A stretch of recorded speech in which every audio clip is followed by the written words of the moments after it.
The sale of F-35 fighter jets to Turkey has significant defense and security implications for China, Russia, and Israel. So here's a breakdown of the potential implications. From China's point of view, there are a few things to consider. First, there are concerns about Turkish aerospace capabilities. The F-35 sale would really enhance Turkey's air power, potentially altering the balance of power in the region.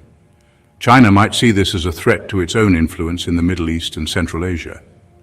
Second, the F-35 sale could be seen as a move to counterbalance China's growing presence in the region, especially when you think about the Belt and Road Initiative. And third, the sale might strain relations between China and Turkey, which have actually been improving lately. China might see it as a sign that Turkey is aligning more with the West, and that could affect their cooperation. Looking at Russia's perspective, there are a few key points. First, the F-35 sale to Turkey, a NATO member, would reinforce the alliance's presence in the region and could potentially contain Russian influence. Russia has always been concerned about NATO's expansion and the deployment of advanced military assets near its borders.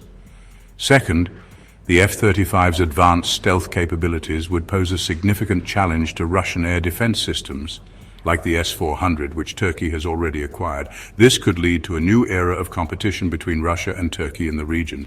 And finally, the F-35 sale might affect the delicate balance of Russian-Turkish relations, which, again, have been improving over the years. Russia might view the sale as a sign of Turkey's strengthened ties with the West, potentially affecting their cooperation in areas like energy and trade. So, from Israel's point of view, the sale of F-35 jets to Turkey could, really shift the regional security dynamics. Israel's always been a bit wary about advanced military tech spreading throughout the neighborhood, especially among countries nearby. Now, talking about Turkish-Israeli relations, this deal might further complicate things, since ties between the two countries have already been, a bit tense in recent years. Israel could see this as a sign that Turkey's military is getting stronger and maybe even expanding its influence, which might affect how the two nations get along. And honestly, when it comes to air superiority, the F-35S could pose a real challenge for Israel. They've managed to keep a sort of edge in the region for quite a while, but this sale could potentially chip away at that advantage.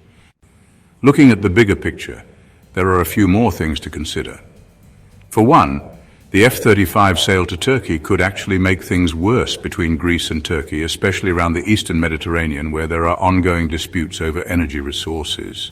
On the European front, though, this deal would probably strengthen NATO's presence and help boost security across Europe, maybe even push back a bit against Russian influence and help keep things stable in the eastern Mediterranean. But there's a flip side. This could also add fuel to the global arms race. Countries like China, Russia, and Iran might feel the need to get their hands on similar advanced military tech, just to keep up and protect their own interests. So to sum it all up, selling F-35 fighter jets to Turkey has some pretty big defense and security consequences for China, Russia, and Israel, not to mention the wider regional and global security scene. The sale could shore up NATO's role, maybe keep Russian and Chinese influence in check, and shift the balance of power in the area.